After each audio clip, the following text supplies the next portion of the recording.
So week 4 of the VCT Kickoff has just wrapped up. It's been a very long week. China finished. Every other region's drawing to close towards its end. And there's a lot to cover, but we are almost there. One more week of kickoff left, and we'll be heading into Masters Santiago. So let's get straight into it. Let's start here with Americas, as we usually do. So, looking at the games we played this week, we have the lower bracket games and as well as middle round 4.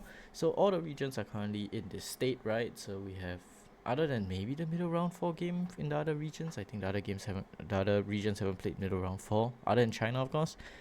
So America's a little bit special, having its middle final finalized, like who was playing in it, but we're basically all around the same page here. So starting with the teams that got eliminated in lower round 2 in Americas, looking at Envy and Sentinels, two teams that maybe people didn't expect to be eliminated at this stage of the tournament. Let's talk about these teams. I have a few problems with Envy. They made a last minute roster change. Inspire benched, bringing in Demon 1, who, funnily enough, was the one who knocked them down to this position. But yeah, I get that there was some internal issues. I mean, with a team like Envy, looking at the names on this roster, you'll be expecting issues with this roster eventually. But the fact that they only had, I mean, we can see that they only had one game, but if they won, they could have had a few more games. But the fact that it's so close to the end of the stage, that you doing this roster change, unless it's like a big thing, like if you keep playing one more game, they're gonna like be at each other's throats and like physical fights or something. I don't see the need for this change at this point in time. I get it if you want to do it after kickoff, things aren't working out. You bring Demon 1 in, you bench Inspire, blah blah blah, everything works out, you have a good stage 1. But bring Demon 1 in just for this game with like 4 matches of like 4 scrims? That's really strange.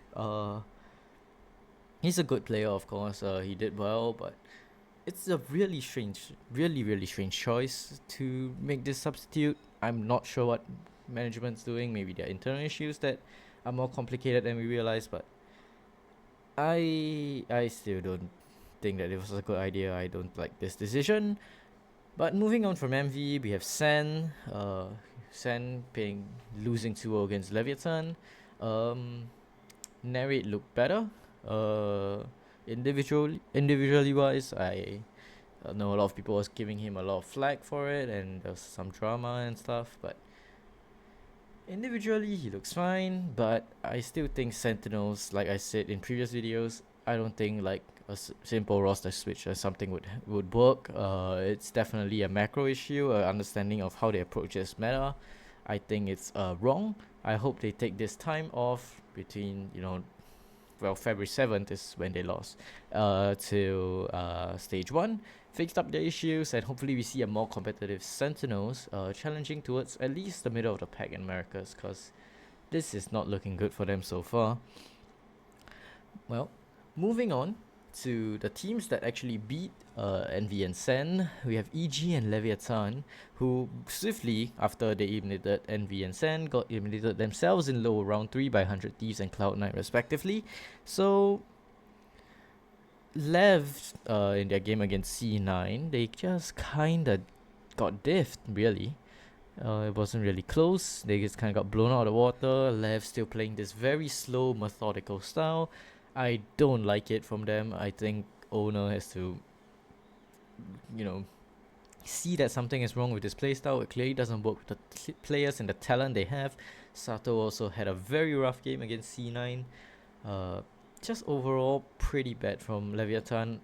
And after all the hype about Neon coming back, and Neon is very good, but they definitely have to work out some of their stuff and not play this slow pace, fanatic, snail gameplay. They need to work on that. And for EG, there's hope. It's definitely not as doom and gloom as like early on in kickoff bracket. Still not very good. Still not very happy with where they are. But at least I think they show potential that they can evolve, level up towards the end of the season. EG never really has great starts in the years anyway, but this is more what I wanted to see from them, to see like they have the potential to grow and become a good team, and I think they're gonna be there. They're gonna be there. Maybe not stage 1, but stage 2. I think they will definitely be challenging for a spot. Okay, moving on to this game that's played middle round 4, because America's had a weird thing because of the Super Bowl. There's only 2 days of games being played, and that's 3 matches in 1 day. And the third match for the second day is NRG G2. What was supposed to be quite a banger game ended up with NRG's swift 2-0 defeat. NRG kind of got blown out of the water here.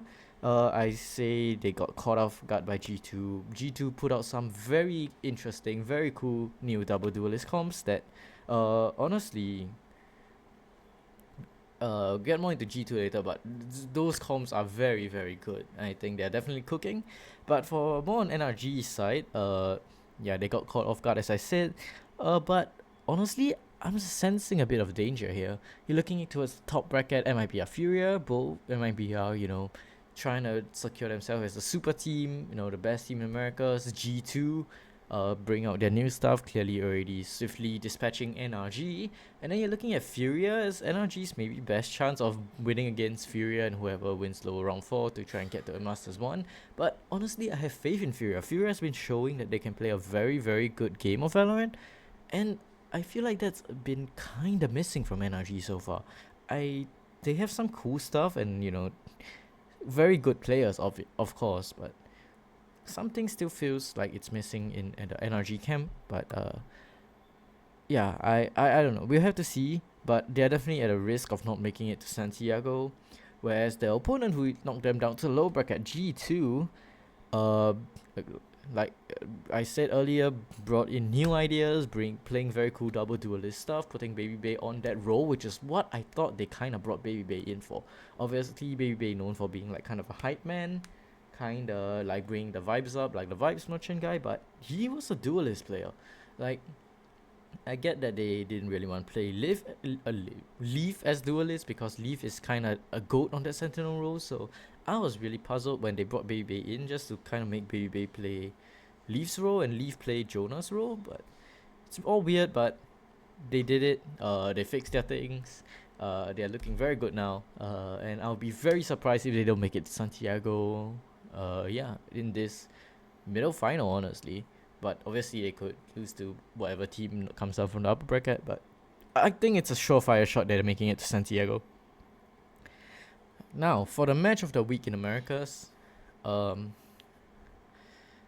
lower bracket games were rough. 100 TVG was kind of gluey. Cloud9 Lev was a stomp. I don't even bother with the lower round 2 games, so I'm just going to say NRG G2 as the match of the week, even though NRG didn't play too well. And it's a bit of a stomp on G2's side, but G2 has some really, really cool ideas that, honestly, just go back and watch it. It's pretty dope what they have been doing out in the double stuff, so feeling very good on G2 right now. Now, next week's match of highlights, match 2 highlights, is MIBR Furia in the upper final, of course. 6 storylines here. MIBR hailed as this super team in Americas, had a bit of a shaky start. People were like kind of doubting them, and now here they are in the upper final, ready to establish their dominance in Americas. Whereas Furia, the worst team of 2025, nobody had any expectations for them, coming in and pulling off this miraculous run.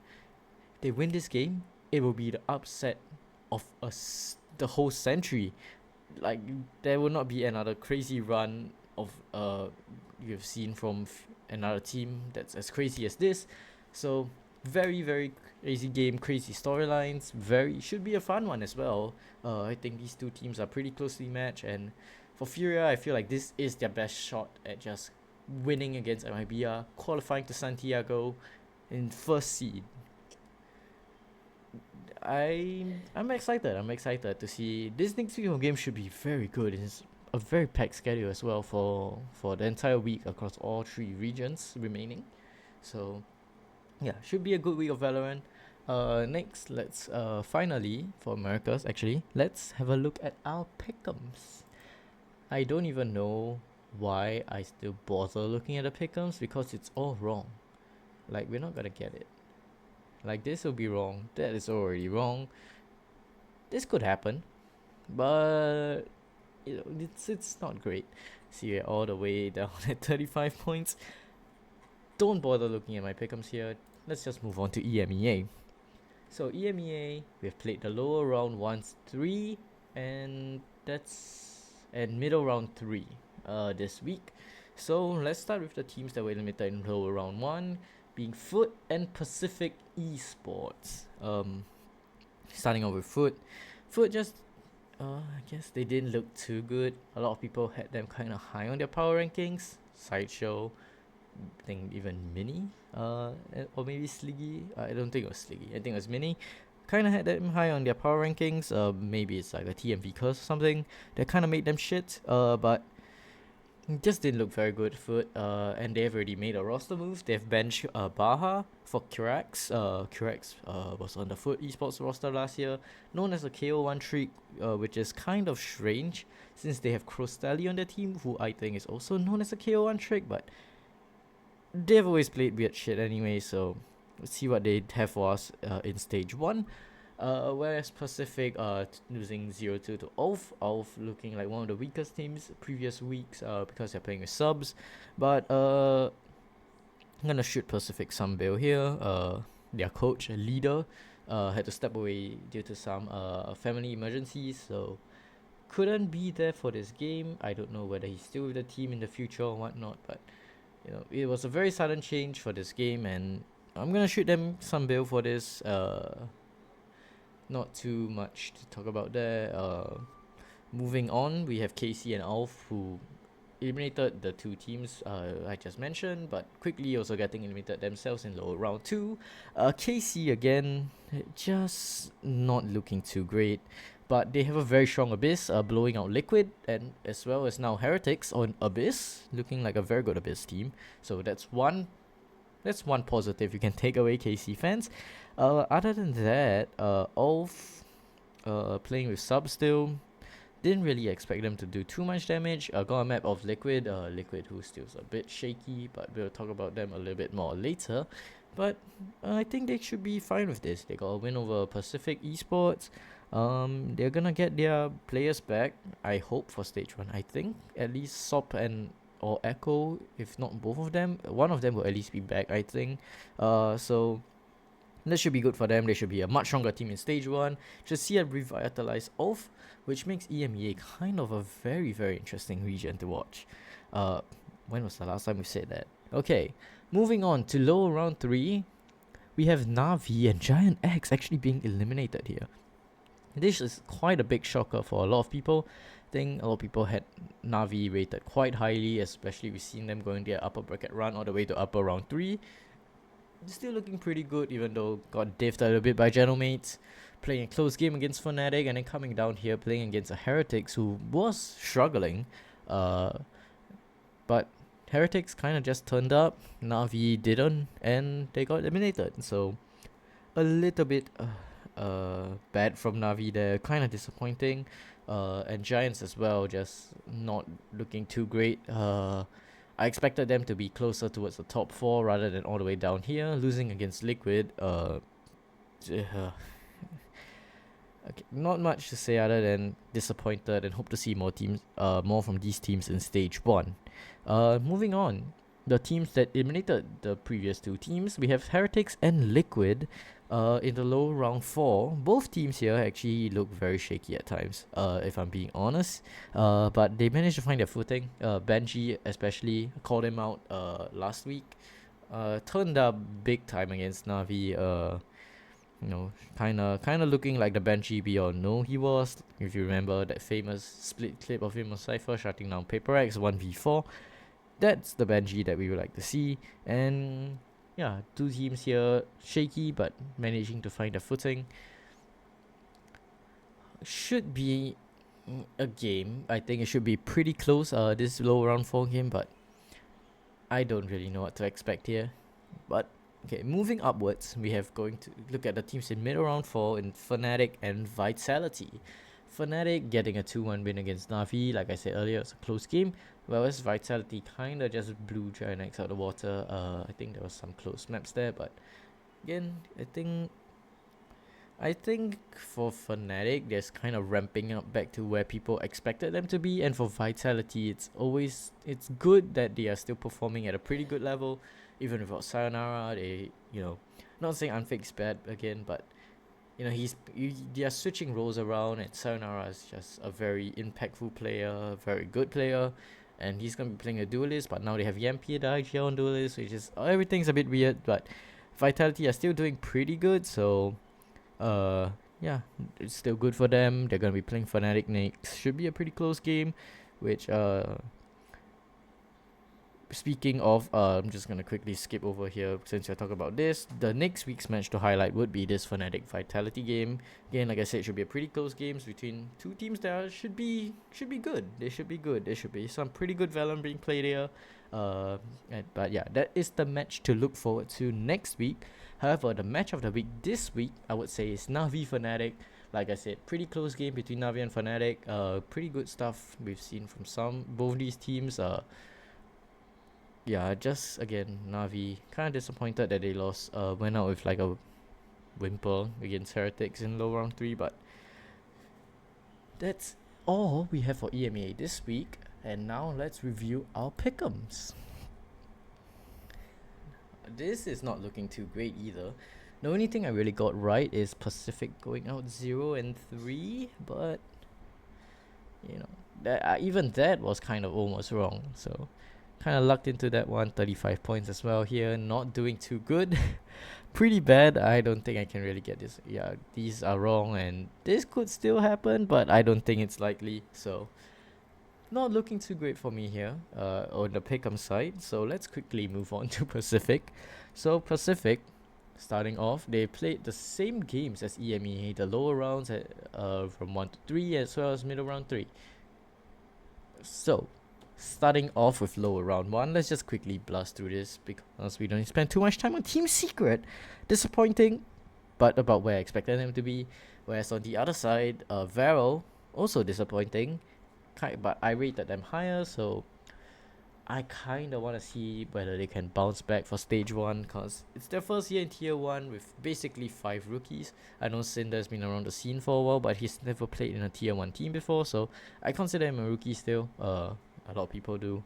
So yeah, definitely some stuff to work on for Vero. Secret, like I said, just disappointing, but what can you really do? Someone has to be last, and it is them. So moving on towards the teams that got eliminated in lower round 2, Zeta Division and Gen G. Funny that every team that won in lower round 1 made it to lower round 2 and immediately lost.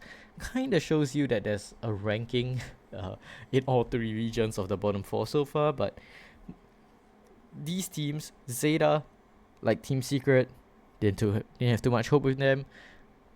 They got eliminated by DRX. Impressive to get a map though, but DRX themselves has been a bit shaky. Talk more about that a little bit later. As well as Gen G getting a map of GE, but getting eliminated in the end. Gen G just, again, kind of like Vero. I feel like lower round 1 was kind of split. Like my kind of expectations split. Like Team Secret and Zeta, didn't really have expectations for them. They ended up kind of where I expected them to. Whereas Vero and Gen G underperformed my expectations. Yeah. Kind of a disaster for Gen G especially. I know they made Lost Munchkin, so it's kind of a roster downgrade in a sense, but you still have Texture, still have Charon, and Ash is still playing really well, and Zinx as well has his moments. Lucky's calling has been pretty good, but I just can't really get it together. I hope they bounce back for stage 1. Moving on to lower round 3, DRX beating Full Sense and PaperX beating GE. For Full Sense and GE, I feel like it's a pretty big surprise that they are down here in 7th and 8th. Full Sense played like very well in the upper bracket until they met Nongshim. Then they played against DFM and lost that, and then they came here and just kind of got battered by DRX. I was not expecting Full Sense to just kind of just fall off. It's a bit similar to Na'Vi, right? In EMEA. Yeah, it's just a bit unfortunate. I feel like they underperformed a lot of people's expectations for them. And for the other side of the bracket, GE, it's another team that people were really high on. I even said that they were contending for top 3 at a certain point in time. But unfortunately for them, they played against Paper Rex twice and they lost a game against DFM as well that I feel like they let slip, but it's all hindsight. But for this GE Paper Rex game, they definitely had a chance to beat them. Paper Rex kinda still not looking very good. GE mounting a comeback on the third map, getting it to overtime, but that's about where it ended. Yeah, like I said, these two teams being here is a surprise to me. I didn't expect them to be all the way down here, so very, very shocking scenes. Moving on, the teams in lower round 4, DRX Paper X. Again, Pacific's El Clasico, the RX Derby. A bit similar to EMEA, both teams have been a little bit shaky, turbulent, if you will. But I feel like these two teams have shown an uptick in form. Paper X sometimes, DRX map dependent, so very shaky teams. Not having too high expectations for these teams to make it very far. It's a bit crazy that I don't have either of them really making it to Santiago in my mind currently, but maybe they can change my mind this game. I'm still cautiously optimistic. Moving up, middle round 4, DFM T1. DFM has been playing some pretty good Valorant. They've been consistently being quite a good team. Then I think they have shown that they can beat teams that people might power rank above them. We'll see. We'll see in this game. Definitely. T1. For T1, they've been kind of on a streak. People might say momentum's on their side, but they're struggling. I feel like they were still struggling in that PRX game, but their buy-in last map looked really clean. Yeah, again, they kind of struggled their way past Paper X, so still have my doubts and reservations about T1 so far, but hey, we'll see what they can do against DFM. So for match of the week this week, I've not gone for like a game that was actually like good Valorant. I've chosen Vero Gen G because there was some silly stuff going on. Some very, very silly stuff. Yeah, it's it's pretty funny, the poll. I feel like you can go watch that. There's some crazy shit going on. Other than that, you can also watch TFM Full Sense poll. There's a specific clip that I have in my mind of Yatsuka doing the fake clone. Feel like you know what I'm talking about if you've seen any clips recently, but should go search those up. Both maps of Pearl, of FSDFM and Vero Gen G. So now looking forward towards next week, we have some banger games here. Upper Final Nongshim RQ, DFM T1. However, the match I want to highlight is DRX Paper X, Pacific's El Clasico, and we should all kinda be excited for this. I feel like they're relatively similar skill level currently, so should be a pretty decent game. Now, pick'ems. It's just bad. So basically everything other than Team Secret, I got wrong. This game could have been correct if I had the correct team down here, but I do not. So everything's wrong. Everything's wrong. It's all wrong. Grill me in the comments. I'm actually doing worse in Pacific than the other two regions. So let's simply move on to China, which has concluded. As you can see, AG, XLG, and EDG are the 3 teams qualifying to Masters Santiago. Now, a quick look at the bracket here before we run through the teams that played games this week. Now, starting off with the first teams that played, that got eliminated in lower round 2 because lower round 1 happened last week. Wolves and Titan Esports. Titan Esports honestly making it further than I thought they would. But not much to say about these two teams. They look decent at times. Wolves might be afflicted with some cosmic level TMV curse that he also applied to Foot, so unlucky. Would like to see what they will do in stage 1. I feel like China's a little bit of an unpredictable region every time, so not sure what too much to expect in stage 1, but decent showing from Wolves and Tech here.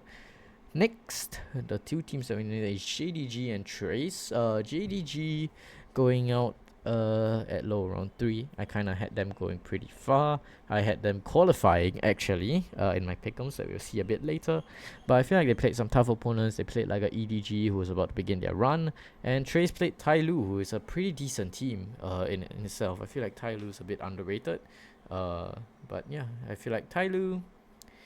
Speaking of Tai Lu, they got eliminated by EDG. Tai Lu is a pretty decent team, like I said earlier, and yeah, I just feel like they ran into EDG at the wrong moments. Speaking of which, DRG and BLG also lost their games to EDG. DRG, I feel like, they're still a good team because they didn't make roster changes, but I don't know what comps they're running and who is in charge of their comps, because play some normal shit, please. Don't overcook this. Like, they're playing Reyna on at least 2 maps, which is crazy work. Yeah, they need to work on their comps. And as for BLG, unfortunately, K-Knight ran into some health issues, I think after their game against DRG, so he couldn't make the middle final against XLG and lower final against EDG. Wishing all the best for K-Knight's health. I think it's some heart disease. I'm wishing all the best towards him, and for swift recovery so that he can come back and compete in stage 1. But yeah, for BLG's side, a bit unlucky losing K-Knight, who's been a team a long time, quite an integral player to their team, I think. Getting Bianc to sub in. Bianc is not a bad player, but it's a difference. The synergy and whatever isn't quite there. And but they play a pretty close game against XLG in the middle final. XLG almost let it slip, as well as giving a pretty good goal against EDG in the lower final. But EDG was already so heated up at that point, so it's a bit hard to stop them. But speaking of EDG and XLG, we also have to talk about All Gamers, because they are the ones who qualified in the first seed. I feel like AG by far look like the best Chinese team, but they are a team of basically all rookies in their first international appearance. Yeah, they should.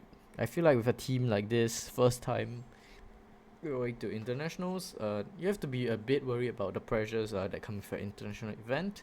But I hope they can do some damage. I feel like F4 Ngia, Fengia, whatever you say his name, I still don't know. Still gonna fry. Looks pretty amazing, and I will be surprised if he don't make the top 10 list for some of the people doing those anyways when we are going into Master Santiago. So looking towards the second seed, XLG choked against AG actually, and nearly choked again against BLG, but they managed to make it, and I feel like they'll be a decent team. They've shown some pretty good stuff, but again, maybe slight choking problem. And last team, EDG, managed to pull off a pretty crazy lowest run if you're thinking about it, from round 3, beating out some tough opponents as well, and qualifying to Santiago. But I'm not too. For some reason, I just don't really believe that EDG will do too much in Santiago, but we'll have to see. Right, looking at the pick'ems here. So this pick'ems is finalized. I got none of them correct. Yeah, EDG didn't quite make. I didn't really quite have EDG making it, but got some points towards the end here. Kind of boosted me up, getting 55 points in the end, which is kind of bad. Congrats to whoever this is getting 235 points. You have done very well, and you have proven to know ball. Now, moving on to the last segment we usually do in this show, VFL. So my current team is on 313 points. Not looking too hot if you're looking at the leaderboard ranking. 5,623. Not great. Let's quickly take a look at the talent leaderboard. You see how I fare up against the streamers. So, well, my team name is better than TMV, but he's currently ahead of me. But don't fret, do not give up. We still are in the game. We're currently on 313 points, so we're tied with Alexis currently, and we're beating Haza. So I'm beating a GC Pro and a EMEA caster. Like, I would say I'm doing pretty good. I have pretty low standards, but my goal again is to still beat TMV out. But there's still chance because almost all my players are still playing, and these players, a lot of them are in BO5. So only Flickless and Hero are out and eliminated. Hero did very well for me. Flickless a little bit underperformance from him, but I'm not too worried so far for my VFL. As long as Paper X do well, that's all I can hope for. Anyway, that is the end of the VCT Week 4 recap.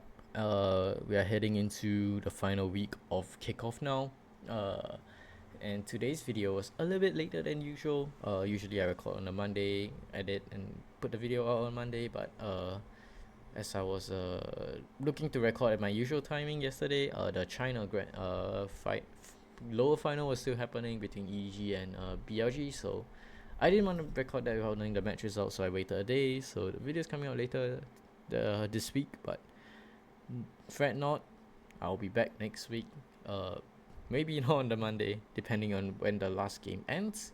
I'll be recording the video as fast as I can, getting out as soon as possible. So yeah, I hope you guys have enjoyed, and if I have any feedback, just leave it in the comments. We'll be trying to do similar things or cool things for Master SANTIAGO as well. So subscribe, leave nice comments, and flame me for my pick'ems. Goodbye.